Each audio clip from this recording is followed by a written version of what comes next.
welcome.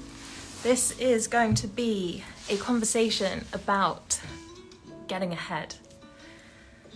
I have been doing some prep for exciting things coming towards the end of the year and into the new year.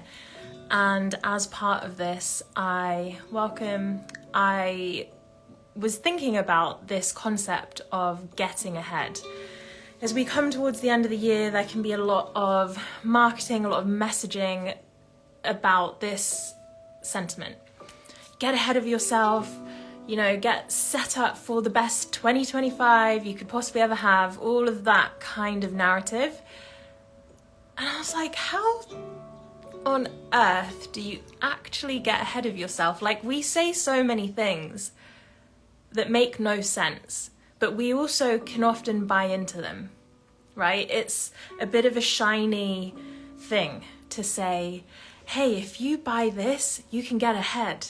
If you come to this thing, you're going to get ahead of yourself. You're going to set yourself up better than everyone who doesn't come along. And obviously you want to have the best year ever, so you must buy this package, you must buy this product, you must come to this event. But it makes absolutely no sense at all. How can you get ahead of yourself? How can you get ahead of yourself physically? It's not possible. How can you get ahead of yourself mentally? That's just made up thinking. How can you get ahead of yourself energetically? Like, there's just nothing in that statement. And yeah, it's very alluring. And this is something that I'm really noticing at the moment in illusion versus truth. And a lot of illusion is unintentional. People don't always mean to be selling a empty promise. A lot of manipulation is also unintentional. It's not conscious. But what I am noticing in the difference between illusion and truth is that any form of illusion has some kind of ping to it. Like, come over here, a bit like Hansel and Gretel, here are the sweets. I know you want this.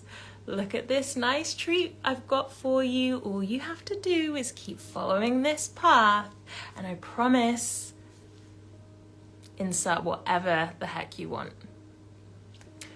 Whereas truth just is.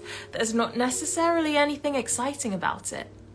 And we are quite primed these days to respond when we're in a aggravated state, when we're in an activated state of one form or another, whether that's activated by fear, whether it's activated by stress, whether it's activated by excitement, right? A lot of our decision making, a lot of what moves us into making a decision, not just sitting in our on the fence, maybe next time, maybe, is that, come on over, I've got this shiny thing, look at it sparkle, come get it. And then you get there and it's like, how did I end up here? What have I actually got out of this? I feel a little bit sick. I'm not sure I feel so good. Whereas the truth, it is simple. That's certainly one thing. The truth will be simple. It won't be complicated to understand because it's the truth. And with that comes what you could interpret when we're so used to this like way of being, stimulated, quick, fast pace, saturated with flavor, saturated with information, saturated with choice. Is truth can be a bit like, it's true, but it's also maybe a bit boring. I don't know, maybe it's too simple. And anyway, so this has got me wanting to bring a conversation to you. Again, I was in bed, I was falling asleep, and this statement came to me, which I'm going to share and start to talk to you guys about. Welcome. Which is, as I was talking about in my previous live, I believe it was, we have an innate intelligence within us. And it exists from the moment we exist. Once we've taken our first breath, there is an innate intelligence within us. And we have been growing up in a time that very much values this type of intelligence. And so as we get older, what can happen, and I think this is why many of us are here in this space of spirituality, healing, and wellness, this gets so overpowering with how we're going through our decision-making process, how we're just navigating life, that we disconnect from the innate intelligence within us. And so as I was falling asleep the other day, it came to me that obviously anything that is inbuilt can be restored. Anything that is part of our makeup, our factory settings, has the capacity to be restored back to its original way of functioning. That is healthy, that is natural. And this is where it can get a little bit like, but that sounds too simple. So if you've just come through, I was talking about how one of the main things that I've been noticing recently is the difference between illusion and truth, or lies, misguided information and truth, is that this camp, the illusion, the misguided information, it's very enticing because there's clever strategies around it. Come get this shiny thing. Come on. I'm going to entice you. I'm going to encourage you. I'm going to speak to all of the things I know you want so that you come in this direction. Whereas the truth is, it's got nothing to prove. It's not trying to say, hey, if you come do this thing, if you believe in this thing, then you can get ahead in 2025. It's not saying, hey, if you do this thing, all of your problems will be solved. I will get you the partner of your dreams. I will make sure that you have that, shiny new object that you've been lusting after. It's not doing any of that because there's nothing to prove with it. And the reason why I've started really wanting to open this conversation up is because, as I said, as we come to the end of the year, we are all going to be bombarded with messaging that is like, get ahead, come do this thing, get ahead of yourself. And I want you to be really aware whenever you're seeing messaging like that, and just check in with yourself and ask, how on earth can I get ahead of where I am? It just is, it doesn't make any sense. There's no truth in that statement. You can have an experience or have a product or whatever it may be, right? And through that thing, have a feeling, have a sense, have the fragile illusion of getting ahead, because maybe you've gained some information. You might have done some journaling. You may have made a list. You may have been given a framework. You may have been guided through a really beautiful visual process, but you're still here. And we cannot control life. So even if you've got a sense that you've now got ahead of yourself, this is the other thing with this type of intelligence. It likes to feel like it's got it right. So that feels good for our ego. Like, I've done this thing, I've made this plan, I've set my intentions, whatever it may be. But who even knows what is happening in 10 minutes from now? Who knows what's going to happen tomorrow? Who knows what's going to happen in January? Life in its nature, again, truth versus illusion. The truth of life is no matter how good at planning you are, no matter how dedicated to your meditation and visualization you are, no matter how devoted you have been to your intention setting, and how foolproof your plan appears to be, the truth about life is it is still going to surprise you. And so the ultimate power that you can have, and this is going to sound so painfully and boringly obvious, but to actually be in this rather than to understand this, the most powerful way of being is to not try and get ahead, to be more present. And the type of presence that I'm speaking of here isn't presence through doing something. It's not the type of presence that occurs via meditation. It's not the type of presence that you experience when you've gone to yoga. It's not the type of presence that has come through any breathwork practice, any tool or technique at all. It is, again, to go back to the inbuilt nature within you to simply restore your factory settings. So when you come into that place of presence and connection to, therefore, your power is here, this moment, and then that moment when you're there, and so forth. The more here you are, you actually can create with life as it is.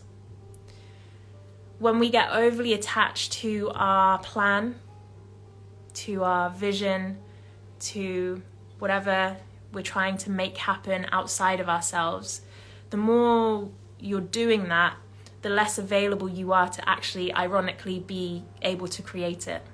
Because there will be moments, perhaps, where life, like actual life, is similar to what you've planned out in your head. But there will be a lot more moments that aren't.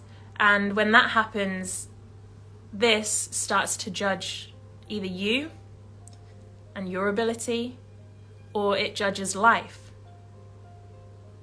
Then there starts to be a sense of, this isn't fair, this is hard, this is, all of those judgments come in. Why am I not good enough? Oh my God, you make it mean something about your worthiness, your value, your ability. And that is, again, that's not truth. The truth is, and we all regurgitate this stuff, but the truth is that you were born worthy. There's no part of you that's not worthy. And whenever any sort of judgment along that line is coming in, it's because you're using this idea in your head about how your life should be in this moment against greeting the reality of it. And of course that's going to create tension, right? If someone gives me a glass of water and tells me, hey, drink this water, and they've not told me, oh, I've actually filled it with salt, I'm not going to be happy about that, am I?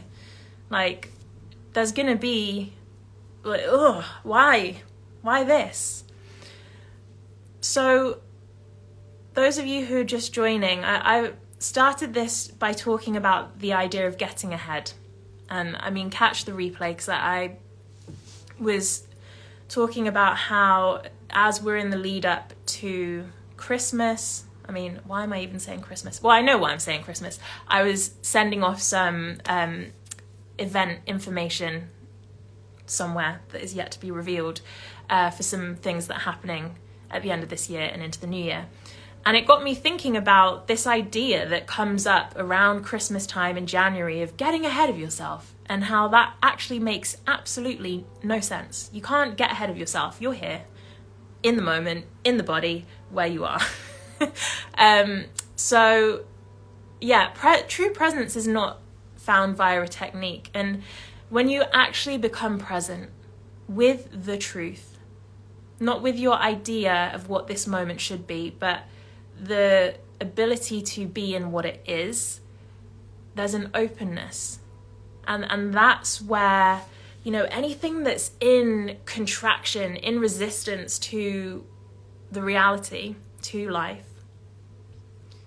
that's not a creative mode to be in, is it? That's more of a survival energy. When you are able to say, hey, this is where I am. Okay, let's see the mirror that is in front. You know, it is often referred to as a mirror. Then, with the openness comes so much more availability to create with it. It's all very paradoxical, and you know, the irony of it is the less you're trying to make the outside be something, and the more you just are in it, the more power you have to make it be what you want it to be. But anyway, the easiest way to explain that, if it sounds a little bit abstract, is you will have experienced yourself that you'll just be on a walk. You'll be going through the woods, or you'll be on the beach looking at a beautiful sunset or a stormy sky, who knows. You might be in the shower or having a bath. For me, as I said at the beginning of this, as I'm falling asleep, then these ideas come through. Then you suddenly have like a aha moment. Oh my gosh. Or you have a really like fresh perspective on something, and you've not gone out grasping for it. You've not been, right, I'm going to sit in meditation and figure this out now. You've not, you know, tried to journal and answer through, like, let's get all of these thoughts out and try and find some sense in here. It comes to you. It comes in that open space when you're not trying. And then the channel is open to receive. So for those of you who are interested in relieving that pressure, not feeling like you're trying to play catch up all the time in life, and this can be in extreme ways or more subtle ways, this feeling of, oh, I've got to make it happen, God, we're coming to the end of the year, like things need to change, or just that, imagine, you know, not having that pressure of waking up January 1st and thinking, right, how am I going to make this the most perfect start to the year? Like, January can just be full of so much pressure unnecessarily, and literally all that's happened is you've fallen asleep one night, 31st of December, and you've woken up and, well, we're in a new year, so everything has to change. Like, it's so much on our system.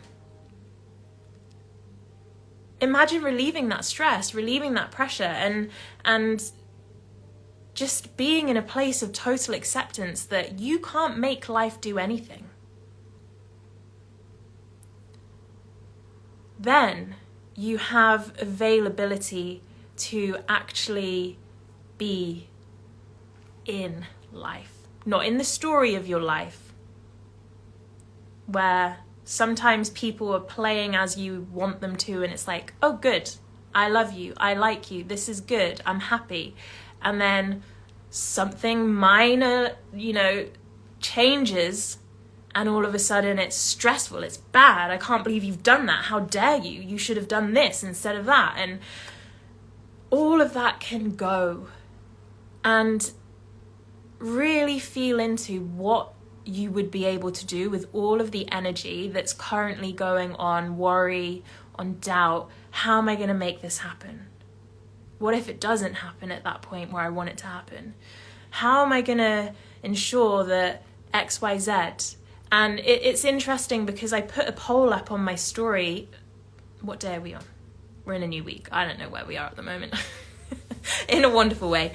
But I put a poll up on my story last week, it would have been, when I was initially starting to talk to you guys about this innate intelligence that is not our mental intelligence, but is the intelligence we are born with, that even a 1 second old baby has within them, right?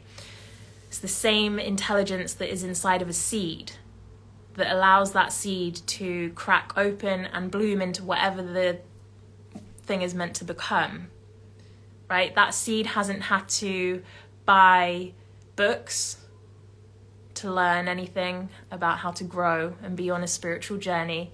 It's not had to visualize anything. It's not had to book certifications, go on retreats. It's not had to do anything, right? We have this intelligence in us as well. And I lost my train of thought. Yeah, so on my stories last week, when I first started talking about this type of intelligence, on the poll, I found it very interesting because the majority of people, and maybe I should have worded it slightly differently, but the majority of people who voted said that they trusted that intelligence within them. So, and this is no judgment, it is just truth, it is just fact. I know some of the people that voted that. And I would argue the answer is not that they trust it.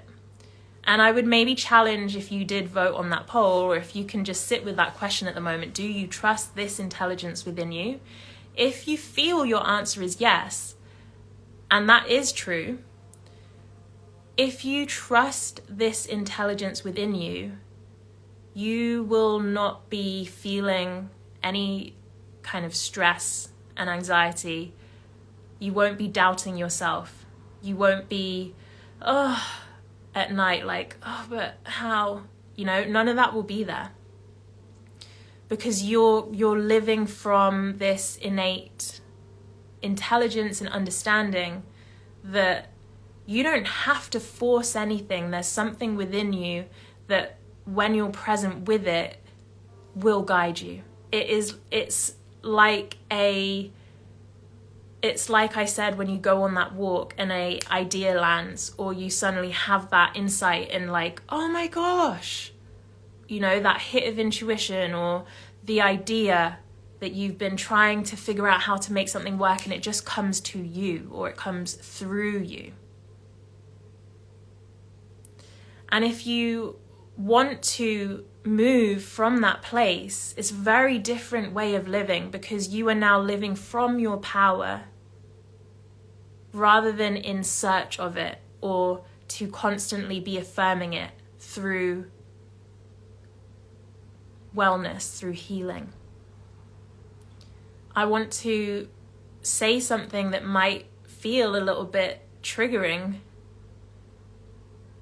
which is that most of you, I obviously don't know everyone in this Instagram community, but most of you at this point don't need to do more healing. It's overcomplicating and further disconnecting you from the innate intelligence that doesn't require, just like the seed, it doesn't require you to go read tons of books. It doesn't require you to go and be in these deep meditative states to access it. It doesn't require you to do anything, because you were born with it. And so to start wrapping up this live, interesting actually, I wonder if on some subliminal level this is why I've opened this conversation today, but the reason I need to wrap up this live is because I'm going to a talk on creativity this evening. And so to wrap up this live, like the seed, like every living thing, you were born with this innate intelligence built into you. And as I said at the very beginning, this is how I opened the live if you've just joined a bit later. Anything that is inbuilt can be restored. Feel the relief in that. Anything that is inbuilt can be restored. You don't need to try and grasp for your power. You don't need to go searching for an answer somewhere in your past to try and find your power now. It is here. And if you want support with this, the best place to come right now is into spiritual MOT. Because this isn't tools and techniques. Like, I want you to hear the difference in this. If you join spiritual MOT, we're restoring what is natural within you. It's not, hey, come get this shiny thing, I'll teach you some techniques and tools, and it will make you feel good, and it will give you the sense of change and transformation. Like, I'm talking about the real deal. And I say this, A, because I've already run it. The first group ran at the start of this year. And so much has shifted in me since then. And it was already transformational to the point where you may remember that they actually requested that we did an Instagram live together so that they could talk about this experience. But spiritual MOT is going to be the final, comprehensive group program that you can join this year. And we have 12 weeks together, 3 months. And it is an opportunity to restore who you truly are. It is a deep cleanup of your inner mechanics so that everything is running smoothly again. Because guess what? And you'll hear the truth in this. I encourage you to listen from the start if you've come in halfway. The truth is simple. Any truth is simple.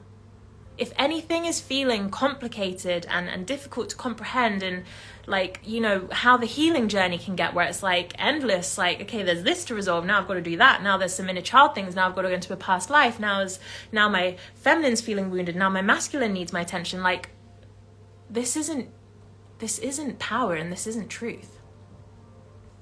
Again, I know that may sound kind of like, what the heck, you're saying this? Yeah, I am. And the truth of who you are, who all of us as humans are, there's no, every one of us has this. There's no kind of, we've got it, you don't. This person's a healer, you're not. That person can do this and you can't. They're a channel, they've got this, they're an ascended such and such. Like, no, we all are incredibly powerful. And spiritual MOT is an opportunity for you to come back into connection with your default power that exists because you exist. Not when you have or if you manage to. You are, so it is. And even in this moment, without you doing spiritual MOT, you have it. It's just whether you are able to filter through from here and actually be in connection with this here. So for anyone who is listening to this that has been devoted, you've shown so much dedication and there's beauty in that. But also sometimes, like leaving an unhealthy relationship, you have to be able to see like, oh, maybe this isn't kind of working out as I thought it was, right? Maybe I got lured in by the sweets and it was kind of doing something nice for a while, but actually at this point I'm like healing, focusing on improvement. But my sense of peace and power and just like steadiness with life isn't quite there. Then this is a real sign that it is time to come into a process like spiritual MOT and sort that out, so that there is less healing, less, of your time and energy in life focused on trying to fix things that don't even need fixing, and trying to like make things happen that you can't really have that power to do, and to come into a place where you're in connection with your true nature, your ever-present power, and therefore, like, you can let life be what it is. And ironically, as I said, actually then from that space, be co-creating with it. If this has spoken to you, then if we've never worked together before, the two things I would encourage is, first of all, dropping me a DM, and you can say MOT, or just kind of say something that you would like to ask a question about in terms of MOT, and either book a connection call. That's complimentary. We just have a little chat and see if it is a good fit for the two of us, that you come and join. Or if you want to get a sense of working with me, then start with an activation. This is the 90-minute coaching accelerator that's informed by your astrology. And then you'll get a sense of how I am to work with. And then you can make an informed decision off the back of that. But presence is your power. So the more you can be in your life and less in the story of how you wanted life to be or think it should be, the more that you don't even need to try and get ahead of yourself, because life is here and it is beautiful. And you become the version of you who appreciates each season of life. It's not like when life is good, then yay, but when life's not done what I want, then this is shit. Let me exit this ride. It is the version of you who is a leader. You're in your power and you just navigate what life is offering you. That's true freedom, right? Freedom that is circumstantial on this out here being what you want it to be isn't actually freedom. There's conditions on that, so by its nature it can't be. So I am now gonna close off this live and enjoy a talk by Nile Rodgers on creativity, and I will come back on here. There are other exciting things I want to fill you in on, but I don't have time to do that right now, so I will come back tomorrow and chat to you again.